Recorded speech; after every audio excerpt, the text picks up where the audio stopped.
Ontem eu estive aqui nessa tribuna falando da aprovação que conseguimos na Comissão de Educação do projeto que inicia um processo que vem sendo chamado de federalização da educação de base. E hoje eu li pela agência do Senado, uma matéria do jornalista Rodrigo Batista, comentários do ministro Jeanine, pessoa pela qual eu tenho o maior respeito, e que eu fiz questão de parabenizar a presidente Dilma quando o nomeou, fazendo alguns comentários, e eu aproveito essa tribuna para explicar aquilo que ele não entendeu. Primeiro, quando ele diz que a educação é competência comum da União e Estados, Distrito e município, continua assim, só que a União terá a responsabilidade pela carreira dos professores, pela qualidade das escolas, não os municípios e estados, a União. Agora, os estados continuarão participando na definição das especificidades do currículo e outras atividades. Quando ele diz que isso vai levar um longo tempo, é verdade, vai levar um longo tempo, porque a educação não se faz de um dia para o outro, mas está parado. Vai levar um longo tempo andando, caminhando, cidade por cidade. A proposta que eu elaborei, que foi aprovada, permite que em 2 anos tenha havido a revolução educacional em uma cidade, 2, 3, 5, 10, não nas 5.564. Para chegar a todas, vamos precisar de 20 anos. O projeto de lei fala em 3 milhões de crianças novas por ano sob o patrocínio da União. E quando ele fala que não podemos automaticamente aplicar esse padrão das escolas federais, que são as melhores do Brasil, para as atuais municipais, totalmente de acordo. Então, ministro, demorará, mas começará, e hoje não está começando ainda. E, finalmente, quando ele fala que centralizar tudo em Brasília é um erro, é um erro. Centralizar a gestão é um erro. Por isso, o projeto defende a descentralização, escola por escola, como já é hoje. Como já é hoje nas universidades, nas escolas técnicas, nas escolas militares. Ou seja, é mais descentralizado do que é hoje, em que o chefe é o prefeito. Aí o chefe vai ser a comunidade de cada escola. Senhor presidente, dito isso, eu quero aproveitar hoje, e essa é a intenção de ter vindo aqui, para ler um documento que me chegou às mãos, que eu não vou ler inteiro, mas vou ler uma boa parte, que é uma carta aberta de um grupo de 35 entidades e mais 193 pessoas, até o momento que isso foi publicado, já faz um mês, ao ministro Levi. Mas não é uma carta, senador Assir, que fala de ajuste, que fala de juros. Não. Fala de algo em favor da redução de gastos. Fala do absurdo que parece a essas pessoas, e a mim também, de gastar alguns bilhões de reais em um país em crise para fazer mais uma central nuclear em um país que não precisa de central nuclear para gerar energia. Apenas 3% sai das centrais nucleares que nós temos. Para que fazer mais uma? No momento que o mundo inteiro contesta a correção do uso de energia sob fontes nucleares. Essas pessoas fizeram uma carta que começa dizendo: senhor ministro, temos seguido pelos jornais seus esforços para diminuir os gastos do governo. Ou seja, começa se solidarizando com a redução dos gastos.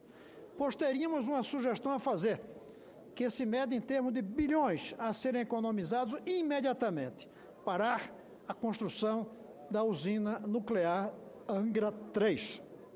Esta obra está cercada de possíveis surpresas desagradáveis, as que já estão sendo provocadas por revelações de grandes empresas que dela participam e têm os seus nomes na lista de Lava Jato, e as que podem ser determinadas pela Justiça, caso o Ministério Público leve adiante uma denúncia feita em 2010, 5 anos atrás, pelo engenheiro de segurança Sidney Luiz Rabelo, que pertence à Comissão Nacional de Energia Nuclear. Sua denúncia, que seus superiores tentaram desmentir sem conseguir, foi a de que o projeto de Angra 3 é anterior aos grandes acidentes ocorridos a partir de 79 e não foi atualizado para adequar-se às novas normas de segurança que a Agência Internacional de Energia Nuclear editou em função dos acidentes. O procurador federal então em exercício, em Angra dos Reis, transformou a denúncia do engenheiro Sidney em recomendação, bem fundamentada, em um processo de 4 volumes, a que, infelizmente, a Eletronuclear respondeu com a usual tecnicidade enganosa. Senhor ministro, para esta obra, até que um dia o projeto seja revisto, lhe daria também a oportunidade de mostrar que, além de cuidar da economia, senador Capiberibe, Vossa Excelência, senador Levi, se interessa pela segurança e bem-estar da sociedade. Preocupa-se, portanto, em evitar que venha a acontecer um acidente nuclear no Brasil, provocado por falhas de projetos, como os ocorridos em Chernobyl e Fukushima.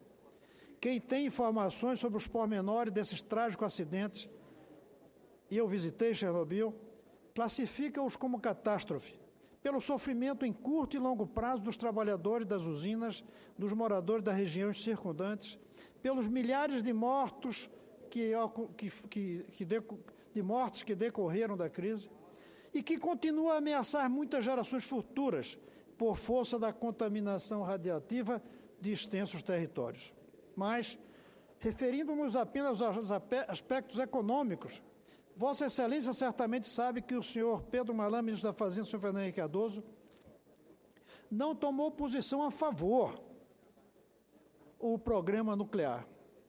Também não tomou uma posição contrária, mas o ministro Malan não liberou a verba para a construção de Angra Reis por causa do seu custo financeiro, custo econômico, que representa cada quilowatt que sai de uma central nuclear.